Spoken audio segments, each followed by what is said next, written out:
Hello, hello la communauté, j'espère que vous allez bien. Moi, juste avant de tourner la vidéo, avant d'appuyer sur le bouton, je me disais, je suis dans une énergie en ce moment où ça passe ou ça casse avec moi en ce moment. J'ai des moments où j'ai envie d'envoyer tout valser, tout bouler, où j'ai envie de me fighter. J'ai mon côté ombre qui ressort et finalement ça fait du bien quand on se reconnecte avec ces énergies de colère ou de se dire on a le droit des fois d'être en colère, que la colère est légitime, voilà. Quand on a des moments de colère, des moments de ras-le-bol, que c'est légitime, ça a une raison d'être en fait. Quand on est en colère, c'est pas pour rien quoi. Quand on a des moments où on a des soubresauts de colère, des humeurs où on a des downs, on est dans le down comme on dit, on est dans la tristesse, dans la colère, c'est légitime peut-être parce que pendant très longtemps on ne s'est pas exprimé, pendant très longtemps on s'est tu, on ne s'est pas autorisé à s'exprimer, on ne s'est pas autorisé à penser certaines choses ou à sortir de certains tabous et là, c'est un petit peu la cocotte minute où le couvercle, il a envie de sauter. C'est, voilà, la marmite, elle a débordé et on a besoin de s'exprimer. On vit dans une société où on pense qu'on s'exprime, mais en fait, on s'exprime pas vraiment. On pense qu'avec les réseaux sociaux, c'est ce qui vient, on s'exprime. Mais en fait, c'est pas véritablement qu'on s'exprime. On n'exprime pas vraiment ce qu'on a envie d'exprimer. Alors on exprime certaines choses, on se dit bon ben voilà, j'ai exprimé, je m'exprime, je partage, je suis dans l'expression de moi-même. Alors qu'en fait, si on creuse et si on se pose vraiment la question, si on revient à soi, ben en fait on n'exprime pas vraiment l'essentiel, le cœur du message et ce qui a besoin de sortir de nous en fait, ce qui est pulsionnel en nous, ce qui a besoin de sortir, ce côté pulsionnel, ce côté sauvage en nous. C'est ce qui a besoin de s'exprimer, si c'est une émotion, si c'est lié à quelque chose d'un passé, si c'est lié à une situation, quelque chose qu'on a tué pendant très longtemps, où on ne s'est pas autorisé à exprimer.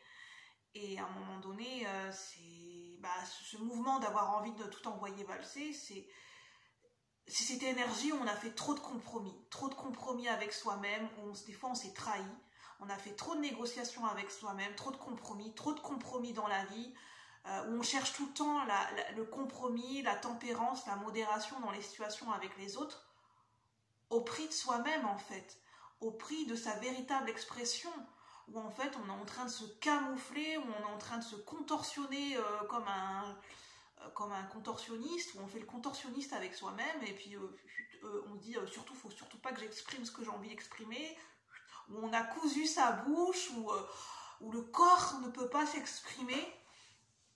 Et moi, c'est ce que j'ai vécu parce que j'ai été en pleine nature et j'étais toute seule. J'étais toute seule sur une colline, mais vraiment, il n'y avait que le bruit de la pluie. Franchement, il n'y avait que moi, en fait. Je pouvais entendre que le silence des arbres, le silence de la nature, le silence de la pluie. Et en même temps, c'était un petit peu effrayant et en même temps, cette liberté d'être seule dans cet espace de nature. Où je me suis sentie libre de m'exprimer dans le sens où j'ai dansé. J'ai pris l'espace, j'ai dansé sur le chemin, il n'y avait personne. Je regardais le ciel, les arbres, et c'est comme si je dansais. Je dansais pour les arbres, je dansais pour la nature, je dansais le ciel. Je dédiais cette danse à tous ceux qui en avaient besoin, à ceux du monde visible et invisible, et je dansais. Et c'est là que je me suis rendu compte que putain, mais qu'est-ce qu'on s'autorise pas assez? Qu'est-ce qu'on s'autorise pas assez à vivre? Qu'est-ce qu'on s'autorise pas assez des fois à dire ce qu'on pense, quoi? Qu'est-ce que ça donnerait si on disait véritablement ce qu'on pense? Et voilà. Moi, je me dis, des fois, je m'empêche de dire ce que je pense, mais des fois, j'ai vraiment envie de dire ce que je pense. Alors là, on va voir la guidance. Voilà. Je me suis laissée inspirer parce que j'avais envie de vous transmettre, là, à cet instant T. J'espère que ça résonnera avec vous. C'est intemporel. Là, nous allons faire une guidance et laisser parler justement, laisser s'exprimer l'instinct animal qui est en nous, l'instinct sauvage et pulsionnel qui est en nous, en allant nous connecter aux animaux totems, aux animaux de pouvoir, à l'esprit animal. avec l'animal totem, le tarot de l'animal totem. Alors, j'ai pas la boîte, mais voilà, j'ai le pochon. C'est le tarot de l'animal totem. Et puis on prendra certainement un autre oracle avec des animaux sacrés, des animaux de pouvoir. Et on va voir ce que ça nous dit de manière générale et intemporelle. Donc prenez uniquement ce qui vous parle. Pour se connecter à la sagesse, à la simplicité de la sagesse des animaux, à la simplicité de l'être, à la simplicité du geste, à la simplicité de ce qui nous vient à l'instant présent, sans chercher à se compliquer la vie avec notre mental, en étant connecté à nos pulsions et à notre corps. Par exemple, si on a envie de chanter, on chante.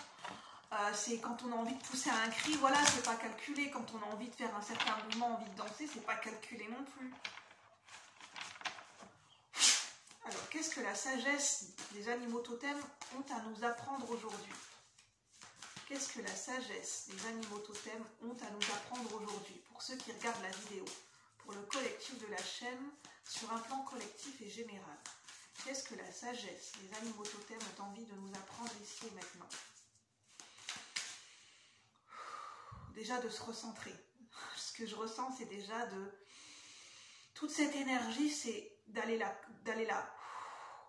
poser, d'aller l'ancrer au sol, de bien s'ancrer au sol, de faire redescendre l'énergie pour la canaliser au centre de nous, au plexus solaire. C'est recentrer toute cette boule d'énergie et venir la rééquilibrer, la réharmoniser au niveau du plexus solaire, au niveau du centre de notre être, pour après mieux la diffuser. Et ça va passer par l'ancrage, faire redescendre l'énergie par s'ancrer, les pieds bien au sol, bien ancrés au sol, et par la respiration. C'est là où on est le plus aligné. Qu'est-ce que la sagesse de l'esprit animal a à nous transmettre, à nous apprendre? Je sens quelque chose qui bouillonne, qui a envie de sortir. Alors, je vais prendre plusieurs cartes et puis on verra bien. Qu'est-ce que la sagesse de l'esprit animal, des esprits, des animaux totems, des animaux de pouvoir ont à nous transmettre, à nous apprendre leur sagesse ici et maintenant? On a deux as, deux nouveaux départs. On parle vraiment clairement d'exprimer sa vérité. Clairement d'être... là, c'est être au clair avec sa vérité. Je vais vous montrer les cartes après, mais on a vraiment avec l'as d'épée. Être au clair avec soi-même. Être en phase et au clair avec soi-même. De qui l'on est. De qui l'on est, de qui l'on n'est pas aujourd'hui. De la personne que l'on est, de la personne que l'on a envie de devenir, de la direction qu'on est en train de prendre et de ce que l'on a envie, de ce dont on n'a plus envie. C'est très important d'être au clair avec ça, ici et maintenant, dans cet instant intemporel, pour ceux qui résonnent avec ça. Alors, l'esprit, et moi ça me parle, parce que je suis beaucoup dans l'hésitation, je suis quelqu'un qui a du mal à trancher, qui fait un pas en avant, deux pas en arrière, et là clairement, cette attitude, c'est comme si c'est plus possible, parce qu'en faisant ça, on est en train de s'auto-saboter, et voilà, ça crée de la confusion et des conflits autour de nous. Alors, qu'est-ce qu'on veut nous dire ici et maintenant? La sagesse de l'esprit animal. Qu'est-ce que la sagesse de l'esprit animal a besoin de nous transmettre? On nous parle du sens de la famille, du sens des valeurs familiales, du clan familial. Ça peut être du clan au niveau amical, mais c'est un clan familial surtout. La tempérance. Je vais vous parler des cartes qui me parlent en premier. Alors, on a l'as d'épée et en dernière carte avec la tempérance. On a un arcane majeur et un as d'épée, c'est un nouveau commencement. L'épée, c'est le mental. L'as d'épée, c'est la grande, c'est l'illumination, la grande clarté, c'est être en vérité avec soi-même. Quand on est dans cette énergie d'as d'épée, il n'y a plus de possibilités. On ne peut plus faire machine arrière. On ne peut plus être dans des faux semblants, dans des fausses croyances, et être dans le déni et dans le reniement de soi. C'est plus possible avec l'as d'épée parce qu'on a conscience de qui l'on est et on ne peut plus repartir en arrière et être dans le mensonge et dans le déni de soi-même. C'est d'être au clair avec soi-même, être en vérité, en phase avec soi-même, dans ses rapports aux autres avec la tempérance, dans la communication, dans les échanges avec les autres. C'est de jouer carte sur table. Quand on est clair avec soi-même, on peut mieux l'exprimer aux autres. On sait comment, on sait clairement comment, naturellement, on sait comment se positionner face aux autres. Dans notre attitude, dans notre paraverbal, dans notre attitude au niveau de notre corps, dans nos mots, dans notre intention, dans ce que l'on va transmettre, dans le but de cette communication, on est au clair. On sait quel est notre objectif. On sait ce qu'on veut et ce qu'on ne veut plus. On sait ce qu'on est capable, ce qu'on va miser, ce qu'on va mettre sur la table. C'est-à-dire quelles sont nos compétences, nos valeurs, nos capacités. Quelles sont nos limites? Qu'est-ce qu'on est prêt à accepter, ne pas accepter vis-à-vis de cette situation, vis-à-vis de l'autre. De quelle manière on a envie de collaborer ou non avec l'autre, que ce soit familialement, professionnellement, sentimentalement parlant. C'est comme ça qu'on peut créer des relations harmonieuses. C'est quand on est au clair avec soi-même. Ensuite, on a au milieu, on a l'as de bâton. Je parlais de cette énergie pulsionnelle et de feu avec le 10 de coupe. Là, c'est le clan familial. C'est de se battre pour ses valeurs. C'est de se battre pour le clan. C'est le chef de famille qui se bat pour son clan familial. Je ressens l'idée d'un clan, l'idée d'un groupe, d'une famille d'âmes. Et on me parle de leader, de celui ou celle qui est initiateur ou initiatrice d'un changement, de celui qui ouvre la voie par la parole, mais c'est beaucoup plus par les actions. C'est de cette personne, d'une personne qui est charismatique, qui se sent leader et qui est là pour ouvrir la voie par rapport à tout un clan, qui montre le chemin, qui montre la voie et qui fait avancer tout un groupe. C'est qu'on nous dit dans un clan de famille, dans un clan, dans un groupe, il y a toujours un chef. Un chef dans le sens de celui qui est au clair, de celui qui met de l'ordre dans l'organisation de ce clan, celui qui prend les décisions au mieux du groupe, dans l'intention du groupe, pour le bien commun. C'est celui qui est le leader, c'est celui qui va guider, qui va ouvrir la voie.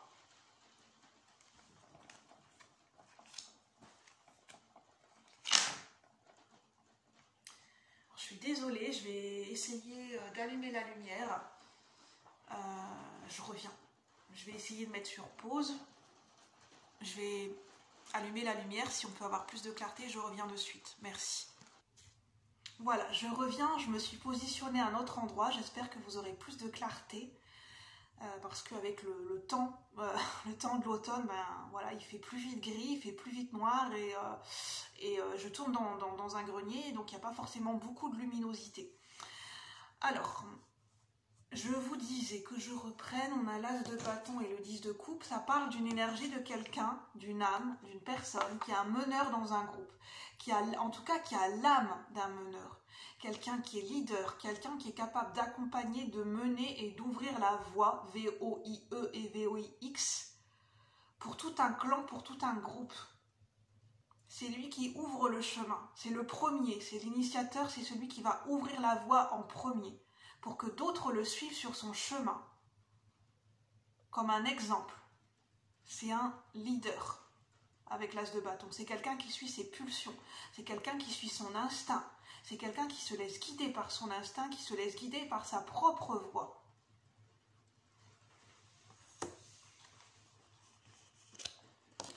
On a le 5 de coupe. Alors, je ne me souviens plus de cet animal. J'irai vérifier, mais on a un 5 de coupe. Là, c'est ne pas hésiter à partir. Quand quelque chose est mort, quand une situation est terminée. Au niveau relationnel, c'est de se rendre compte, c'est de prendre conscience quand une situation est terminée, quand la relation est terminée. Et c'est ce moment où on prend conscience que la décision intérieure et instinctive est prise en nous de partir, de s'éloigner de cette relation parce qu'on sait que cette relation n'ira pas plus loin, parce que cette relation est terminée et qu'on est appelé vers ailleurs. Et qu'on s'en va, on quitte la relation telle qu'elle. C'est l'idée de partir. Je dirais pas sans état d'âme et sans culpabilité, mais c'est un petit peu ça. C'est, oui, quitter quelqu'un, c'est difficile. Que ce soit dans une relation affective, amicale, sentimentale, c'est difficile. Mais à un moment donné, on sent que c'est nécessaire, que c'est juste pour soi, que de rester dans la relation, ça ne nous rendrait pas service et ça ne rend pas service à l'autre. Qu'on sait que la seule manière d'avancer, que la seule réponse juste, c'est de partir et de quitter la relation. Parce qu'on sait qu'on a été au bout de ce qu'on devait vivre avec cette personne. Et qu'à un moment donné, il n'y a plus d'explications à donner, il n'y a plus de mots. C'est le moment de partir. Il n'y a plus rien à dire, il n'y a plus rien à faire, il y a juste à partir. Bon, bien sûr, en ayant expliqué, comment dire, en ayant une conversation avec la personne, bien là, enfin, voilà, vous comprenez ce que je veux dire. Mais à un moment donné, c'est de ne pas se perdre dans des explications, de se perdre dans de la culpabilité, c'est qu'à un moment donné, on le sait, on le sent quand une relation se termine et qu'on doit partir. Parce qu'on sait que c'est la vie, qu'on est guidé, c'est notre âme qui nous pousse à partir parce qu'on ne peut plus évoluer dans cette situation et dans cette relation. On est amené à vivre autre chose. Et c'est notre destin. Bon, bien sûr, ça ne pourra pas parler à tout le monde de la même manière. Et on a le fou juste en dessous. C'est de reprendre sa liberté. Dans des situations relationnelles et émotionnelles, où il y a des émotions qui sont impliquées, des émotions très fortes, c'est à un moment donné, c'est de reprendre son pouvoir personnel en reprenant sa liberté d'être, sa liberté de penser, sa liberté de décision, d'écouter son instinct, d'écouter son intuition, d'écouter son âme, d'écouter son cœur. Quand on sait que quand on va partir, ou quand on sait quand on prend un nouveau départ, on sait que c'est juste pour nous, que c'est le bon timing, que c'est le timing divin, que c'est l'heure pour nous de partir et de commencer une nouvelle aventure. Parce que ça fait partie de notre évolution. Parce que à ce moment-là, on est en phase avec notre vérité. On n'essaye pas de concilier les choses ou de se raconter une histoire avec notre ego, mais là, on est en phase avec notre âme, avec ce que notre âme est venue incarner sur Terre. Selon vos croyances, bien sûr. C'est ces moments où on parle de déclic. Ces moments où on sait, quand on est en phase, quand on est aligné avec notre vérité intérieure, notre vérité la plus profonde à un instant T, qu'on sait ce qu'il y a à faire, qu'on doute parce qu'on a peur, mais on sait qu'on est amené à partir. Instinctivement, on sait ce qu'on a à faire, de manière pulsionnelle. Parce que, au fond de nous, on a eu cette prise de conscience, ce déclic, et on ne peut pas revenir en arrière, parce que là, on est en vérité avec nous-mêmes. On sait que peut-être on va peut-être quitter un job, quitter une relation, quitter un lieu de vie pour partir vers autre chose. Mais on sent que c'est juste pour nous, que c'est en vérité. Et l'important, ce n'est pas de convaincre les autres. L'important, c'est qu'on est en phase avec ce déclic et cette prise de conscience avec nous-mêmes. Alors bien sûr que des personnes de notre entourage, que ce soit professionnelles ou familiales, ne vont pas comprendre parce qu'ils ne sont pas dans notre tête, ils ne sont pas dans notre cœur, ils ne sont pas en train de cheminer, ils n'ont pas vécu ce que nous on a vécu, et ils ne sont pas, à la place de notre intuition, c'est nous qui recevons cette intuition à ce moment-là. Donc bien sûr que les gens ne pourront pas comprendre, parce qu'ils n'ont pas le même cheminement que nous. Mais nous savons. Et c'est notre devoir. Je dirais pas notre devoir, mais parce qu'on a toujours notre libre arbitre, mais si on souhaite vraiment être en phase et en vérité et être au plus près de notre intégrité, de notre dignité, on sait ce qu'on ressent, on sait ce qu'on vit, on sait ce qu'on a éprouvé, ce qu'on a vécu, et on sait quelque part instinctivement la direction qu'on a envie de prendre pour la suite des événements. Sans que ce soit forcément conscient, arriver à la conscience de manière élaborée, sans qu'il y ait eu un cheminement mental qui a déjà été rendu possible, mais instinctivement on le sait. Parce que c'est notre âme qui reconnaît, c'est notre âme qui reconnaît le chemin, c'est notre âme qui reconnaît la situation. Par exemple, si c'est une situation karmique ou une situation que notre âme a déjà vécue et que ça lui provoque un déclic par rapport à une ancienne mémoire. Elle se dit, ça je l'ai déjà vécu. Je sais ce que j'ai à faire. Cette fois-ci, je sais ce que j'ai à faire. Ce que je n'ai pas pu faire, la fois dernière, la fois précédente. Et on peut le ressentir sous forme de prise de conscience, de déclic, d'instinct, de quelque chose d'inopiné qui nous arrive à la conscience. Alors, je vais prendre d'autres messages. Quels sont les messages des animaux totems, ici et maintenant, pour ceux qui regardent la vidéo? On a le 6 d'épée, donc ça nous parle de voyage, de partir, de quitter un état d'être, de quitter une situation, de lâcher prise.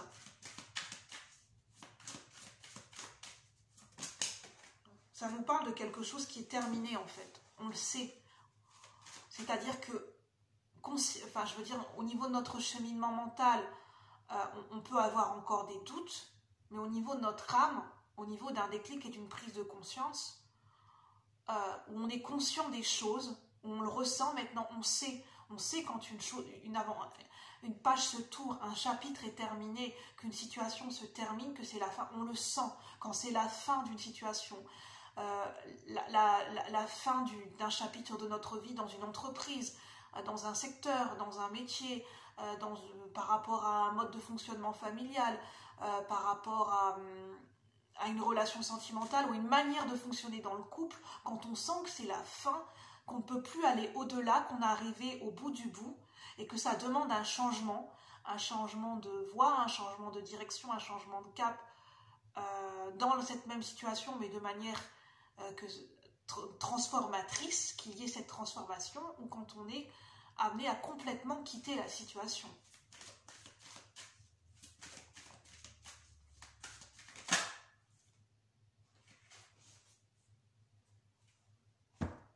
J'ai pas d'autres messages. Ça nous parle, avec le 7 d'épée, de faire émerger des choses à la conscience, de laisser, ça nous parle de résistance à laisser émerger des prises de conscience et des pensées qui remontent à la surface. Parce qu'inconsciemment, on a envie de résister, de les entasser, de les entasser, de les étouffer, de les enterrer, pour pas que des pensées remontent à la surface, pour pas que des déclics et des prises de conscience remontent à la surface.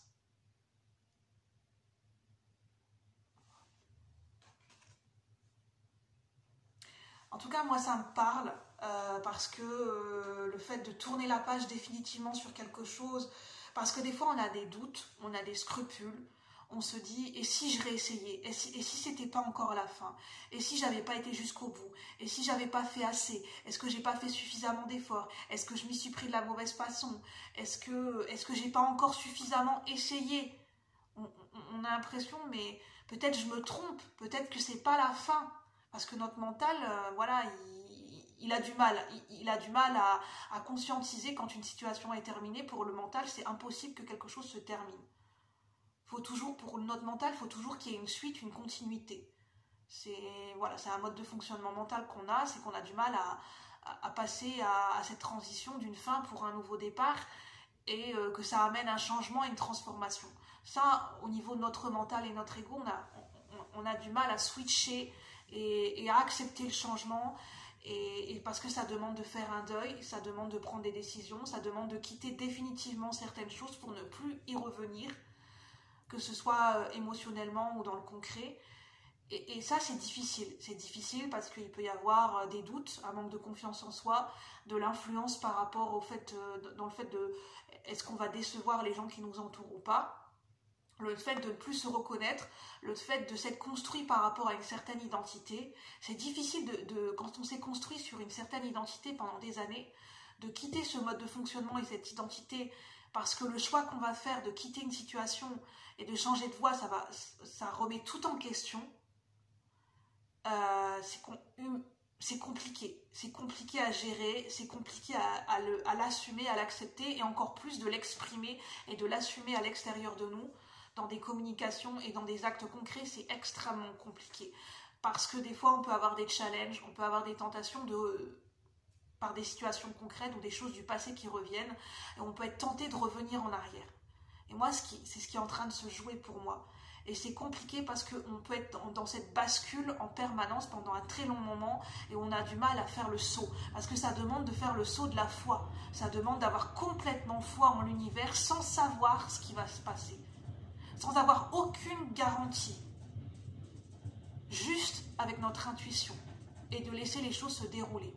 Et ça, pour notre mental et notre ego, c'est le fait de ne pas avoir de mise et de contrôle là-dessus, c'est extrêmement compliqué en fait. C'est extrêmement compliqué de vivre sans garantie. Mais il y a des moments dans la vie, ça nous demande de faire un saut de la foi, d'avoir confiance et de se dire, j'ai pas de garantie, je sais pas ce qui va se passer, je verrai en allant. Et voilà, c'est ça la sagesse animale qui est venue qui est présente ici et maintenant, ce qu'elle est venue nous transmettre et nous insuffler et nous infuser si, au niveau collectif et général, si ce message parle avec vous-même. En tout cas, je suis ravie de vous avoir transmis ces messages qui résonnent pour moi. J'espère qu'ils résonneront pour vous.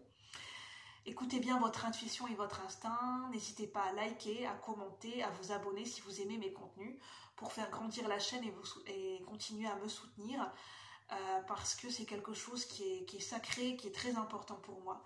Je vous remercie. Bye bye. À bientôt la communauté. Bonne soirée. Prenez soin de vous.